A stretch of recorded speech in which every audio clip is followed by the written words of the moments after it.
হতাশা মাদক দিয়ে দূর হয় না। হতাশা দূর হবে, বলে দিব, তিনটা জিনিস, মাত্র তিনটা। কয়টা ভাই? এক, 5 ওয়াক্ত নামাজ। এক কি? নামাজে আপনি অজু করে সিজদা দেন, ইনশাল্লাহ আপনার মনে প্রশান্তি না আসলে আমাকে এসে বলেন যে আসে না। চোখের পানি, মনের আবেগ যা আছে আপনার ভিতরে, কষ্ট, দুঃখ, যন্ত্রণা, সব আল্লাহকে ঢেলে দিবেন ইনশাল্লাহ। নিজের আবেগ ধরে রাখবেন এখানে, আপনি আল্লাহর জন্য ঢেলে দিবেন। মানুষকে আবেগ দেখা কি লাভ? মানুষ আপনার চোখের পানির মর্ম বুঝবে? মানুষ কি মানুষের চোখের পানির মর্ম বুঝে? আপনার পিতা যদি মারা যায়, আমার কাছে এসে দোয়া চান, কান্নাকাটি করে, আমি দোয়া করতে পারবো, কিন্তু আমি কিন্তু আপনার ফিলিংসটা বুঝতে পারবো না। আপনার অনুভূতি কে বুঝতে পারবেন? আল্লাহ পাক আপনার ঘাড়ের রগের চেয়েও কাছে আছেন। সুবহান সুবহান, আল্লাহ পাক ঘাড়ের রগের চেয়ে কাছে আছে। গতকালকে বাংলাদেশের একজন বরেণ্য আলেমের সাথে একটা কনফারেন্সে ছিলাম। উনি বলছিলেন যে এক ব্যক্তি, এটা শোনেন, এক ব্যক্তি খুব তার শখ যে তিনি সাহাবীদের মতো নামাজ পড়া শিখবেন। কথা বুঝতে পারছেন? সাহাবীদের মতো নামাজ শিখবেন। তো একজন বরেণ্য আলেমের কাছে এসেছেন, এসে বলছেন যে আমাকে সাহাবীদের মতো নামাজ শিখিয়ে দেন। তখন সেই আলেম আরেকজন আলেমের সন্ধান দিয়েছেন, যা তুমি তার কাছে যাও, তিনি শেখাবেন। তো সেই ব্যক্তি একটু অবাক হয়েছেন, কারণ যাকে প্রশ্ন করেছিলেন তিনি অনেক বড় মুহাদ্দিস, আর যার কাছে পাঠানো হচ্ছে তিনি অত বড় মুহাদ্দিস নন, কিন্তু আবেদ, আমল করেন। তাকে গিয়ে বলছেন উনি আমাকে পাঠিয়েছেন সাহাবীওয়ালা নামাজ শিখিয়ে দেন। তখন তিনি বলছেন ঠিক আছে, সুন্দর করে ওযু করে আসো, সুন্দর করে ওযু করে আসো। ওযু করার সময় খালি খেয়াল রাখবা যে আমি ওযু করছি শুধু আল্লাহর সন্তুষ্টির জন্য। কি খেয়াল রাখবেন? ওযু করছি শুধু আল্লাহকে রাজি খুশি করার জন্য ওযু করছে, আর কোনো উদ্দেশ্য নাই আমার। ওযু করতে যাচ্ছে, তিনি আবার বলছেন দাঁড়াও, শুধু আল্লাহকে রাজি খুশি করার জন্য ওযু করো। আবার শুরু করছেন, আবার বলছেন শোনো, শুধু আল্লাহকে রাজি খুশি করার জন্য ওযু করো। এভাবে বলতেই আছেন, নামাজে দাঁড়িয়েছেন, দাঁড়ানোর আগে বলছেন শোনো, শুধু আল্লাহকে রাজি খুশি করার জন্য নামাজ পড়ো। বলতেই আছেন। এক পর্যায়ে সে ব্যক্তি নামাজ শুরু করলো, নামাজে মনোযোগ এদিক ওদিকে যায়, আর তার মাথায় এটা আসে, এই শুধু আল্লাহকে রাজি খুশি করার জন্য আমাকে নামাজ পড়তে হবে, শুধু আল্লাহকে রাজি খুশি করার জন্য নামাজ পড়তে হবে।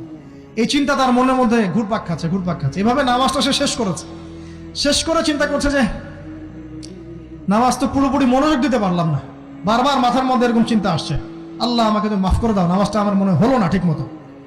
তখন সে ফিরে এসে তার সে ওস্তাদকে বলছেন, আমার তো নামাজ এরকম করে পড়লাম, কিন্তু শেষমেশ মনে হলো যে নামাজটা হয়তো কবুল হয় নাই, আল্লাহর কাছে খুব মাফ চাইলাম, আল্লাহ আমাকে মাফ করে দাও, নামাজটা মনে হলো না। তখন সেই যে প্রথম ব্যক্তি যিনি পাঠিয়েছেন তিনি বলছেন, এটাই হলো সাহাবীওয়ালা নামাজ। তারা আল্লাহকে রাজি খুশি করার জন্য নামাজ পড়তেন, নামাজ শেষ করে আল্লাহর কাছে ইস্তেগফার করতেন, আল্লাহ কিছুই হলো না, কিছুই হলো না। আমার কথা কি বুঝতে পারছেন? অতএব আল্লাহকে রাজি খুশি করার জন্য আপনি আপনার আবেগ, আপনার ইবাদত সব ঢেলে দিবেন ইনশাআল্লাহ। অন্য কারো কাছে কিছু পাওয়ার আশা করব। আমাকে আল্লাহ পাঠিয়েছেন দুনিয়াতে নামাজ পড়তে, রোজা রাখতে, দিনের প্রচার করতে, দিনের জ্ঞান অর্জন করতে, এই তো। তা আমি একজন মেয়ের জন্য জীবন নষ্ট করে দিব কেন? আমি তাহলে আল্লাহর কাছে কি মুখ দেখাবো, আর নবীর কাছে কি মুখ দেখাবো? ওখানে গিয়ে বলবো আল্লাহ আমি আমার অমুক প্রেমিকার জন্য আশেক হয়ে একদম জীবন দিয়ে দিয়েছি, আত্মহত্যা করেছি। গেছে ভাই, যাইতে দেন। যে ব্যক্তি আপনার অবস্থানকে মূল্যায়ন করে নাই, সে আপনার যোগ্য ছিল না। এখন আপনি কি করবেন? নিজের অবস্থান উন্নত করেন, আপনার পিছনে লাইন ধরে ঘুরবে ইনশাআল্লাহ। এটাই বাস্তবতা। দুনিয়া খুব খারাপ জিনিস। মানুষের অবস্থানকে মূল্যায়ন করে, মানুষের অবস্থানকে মূল্যায়ন করে, কিন্তু আল্লাহ রাব্বুল আলামিন আপনাকে সর্বাবস্থায় ভালোবাসেন। আলহামদুলিল্লাহ। এই যে আমরা এখন অনেক পাপ করছি না, আল্লাহ কি আমাদেরকে আযাব দিয়ে ধ্বংস করে দিয়েছেন? আল্লাহ পাক এখনো আমাদেরকে ভালোবাসেন, রহম করেন, আল্লাহ পাক অপেক্ষা করছেন কখন তওবা করবে, আমি তওবা কবুল করব। এই কখন আমার বান্দা খালি একবার বলে আস্তাগফিরুল্লাহ, আল্লাহ পাক সাথে সাথে মাফ করে দেবেন ইনশাআল্লাহ। আর সেই আল্লাহকে ভুলে আপনি কার পিছনে ছুটছেন? আমরা কিন্তু নিয়াত করতে পারি ভাই যে আমরা যারা ওয়াজ শুনলাম জীবনে কোনোদিন সিগারেটে হাত দিব না ইনশাআল্লাহ। রাজি আছি ভাই? অন্য বড় বড় জিনিস তো বহুত দূরের কথা। আচ্ছা, অনেকে রাজি হয় নাই কেন? আপনারা কি অলরেডি আসক্ত? আমি অনেক ভাইকে দেখেছি মাশাআল্লাহ ইফতার খুলেই একদম বেনসন টানা শুরু করে। হ্যাঁ, এটা যে হারাম আপনাদের কেউ ওয়াজ করে শোনায় নাই? এটাকে কি মনে করেন আপনারা, হারাম না হালাল? কেউ বলেছে মাকরু, নাকি মাকরু ফতোয়া দিয়েছে? মাকরুহ শব্দের অর্থ জানেন আপনি? মাকরুহ শব্দের অর্থ কি একটু শোনেন। সূরা বনী ইসরাঈল খুলবেন। কোন সূরা? সূরা বনী ইসরাঈল আল্লাহ পাক বলছেন, আমি বনু ইসরাইলকে এই কাজগুলো করতে নিষেধ করেছিলাম। কোন কোন কাজ? জেনা করো না, জেনার ধার কাছে যেও না, এতিমের মাল আত্মসাৎ করো না, শিরিক করো না ইত্যাদি। যারা আলেম আছেন তারা আমার কথা বুঝবেন। এই কাজগুলোর পরে আল্লাহ পাক বলছেন যে এই প্রত্যেকটা কাজ আল্লাহর কাছে মাকরুহ, অপছন্দের। কিসের? অপছন্দ। আর এটাকে আপনি সহজ মনে করছেন? নিয়াত করি আল্লাহ পাকের সন্তুষ্টির জন্য আমরা কোনোদিনও মাদকের সাথে সম্পৃক্ত হব না ইনশাআল্লাহ। আর বিশ্বাস করেন, শুধুমাত্র মাদকদ্রব্য নিয়ন্ত্রণ অধিদপ্তর এই আইন কানুন এগুলো দিয়ে, জরিমানা দিয়ে মানুষকে মাদক ছাড়ানো যাচ্ছে না, যাবে না। কেন যাবে না এটা আপনারা খুব ভালো করেই জানেন, আমি বলতে চাচ্ছি না। অনেক সময় মাদক বিরোধী কনসার্ট করে মানুষ, মাদক বিরোধী কনসার্টে ওঠার আগে এক বোতল ডাইল খেয়ে আসে আগে। এগুলো কি বাস্তব কথা বলছি না অবাস্তব কথা বলছি? আমাদের যুবক ভাইরা কোশ্চিন কালেও মাদকের ধার কাছে যাবেন না ইনশাআল্লাহ। একটা হাদিস খালি মনে রাখেন, এই হাদিসটা মনে রাখেন। নবী সাল্লাল্লাহু আলাইহি ওয়াসাল্লাম বলেছেন, কেউ যদি মাদকদ্রব্য সেবন করে তার 40 দিনের নামাজ কবুল হবে না। সিগারেট একটা খেয়েছি, 40 দিন নামাজ নাই। এরপর যদি সে তওবা করে আল্লাহ মাফ করে দিবেন। আবার যদি মাদক খায় আবার 40 দিন কবুল হবে না। যদি আবার তওবা করে আল্লাহ মাফ করে দিবেন। আবারও যদি খায় আবারও 40 দিন কবুল হবে না। আবারও তওবা করলে আল্লাহ আবার মাফ করে দিবেন। চতুর্থবার সে যদি মাদক খায়, আল্লাহ রাসূল সাল্লাল্লাহু আলাইহি ওয়াসাল্লাম বলছেন, আল্লাহ পাক কিয়ামতের মাঠে তাকে তিনাতুল খাবাল পান করাবেন। কি পান করাবেন? তিনাতুল খাবাল। সাহাবীরা বললেন, ইয়া রাসূলুল্লাহ, এটা কি তিনাতুল খাবাল? কি? নবী সাল্লাল্লাহু আলাইহি ওয়াসাল্লাম বলছেন, এটা হচ্ছে জাহান্নামীদেরকে আযাব দেওয়ার পর তাদের রক্ত মাংসের যে পুঁজ বের হবে, এই যে ড্রিঙ্কস, জাহান্নামের হার্ড ড্রিঙ্কস, এই ড্রিঙ্কস এর নাম হলো তিনাতুল খাবাল। আল্লাহ পাক আমাদের সবাইকে মাদক থেকে বাঁচিয়ে রাখে। আমল হচ্ছে কোরআন তেলাওয়াত। যে ব্যক্তি কোরআন তেলাওয়াত করতে পারে নিয়মিত, তার মনের মধ্যে এই হতাশা, এই ভীরুতা, এই কাপুরুষতা কিচ্ছু আসবে না ইনশাআল্লাহ। আমি গ্যারান্টি দিচ্ছি আপনাকে, হতাশা আসবেই না আপনার মনে যদি আপনি কোরআন বুঝতে পারেন। কোরআনের একটা আয়াত নিয়ে কোনো সময় দেখা যায় 2-3 ঘন্টা সময় পার হয়ে যাচ্ছে, আয়াতটা ছেড়ে সামনে যেতে পারছি না। কোরআনের ভিতরে ঢুকলে আপনি দুনিয়ায় ভুলে যাবেন কি হচ্ছে আশপাশে। আমি এমন অনেক আলেমকে দেখেছি যে একটা বই, পাতলা একটা বই, আরবি বই নিয়ে পড়া শুরু করেছেন, যে ফজরের পরে জোহরের ওয়াক্ত হয়ে যাচ্ছে, বইটাই শেষ করতে পারেননি। বুঝতে পারবেন না? যখন আপনি ইলমের ভিতরে ঢুকে যাবেন, কোরআনের ভিতরে, হাদিসের ভিতরে, আপনার দুনিয়ার খেয়ালই নাই। একজন আলেম, তিনি এক রাত্রে একটা বই লিখেছিলেন, চটি বই, এক রাত্রের মধ্যে। বলা হচ্ছে, তার সম্পর্কে বলা হচ্ছে যে রাতের খাবার তাকে দেয়া হয়েছে, যে আপনি এটা খেয়ে নেন। তো খাবারটা পাশেই আছে, খাবারটা খাবো, এটা লিখে খাবারটা খাবো, এরকম তার চিন্তা ছিল। ফজর হয়ে গেছে, বই লিখাও শেষ, খাবার এই অবস্থায় পড়ে আছে, ডুবে গেছেন ভিতরে, খাওয়ার মাথায় তার খেয়াল নাই। এরকম হয়। একজন মনীষী, বিখ্যাত মনীষী, রিয়াদুস সালেহিন কিতাবের রাইটার, সংকলক আল্লামা নববী রাহিমাহুল্লাহ, এরকম সারা রাত চলে গেছে, পাশে 2টা খেজুর, ওই 2টা খেজুর খাওয়ারই সময় পান।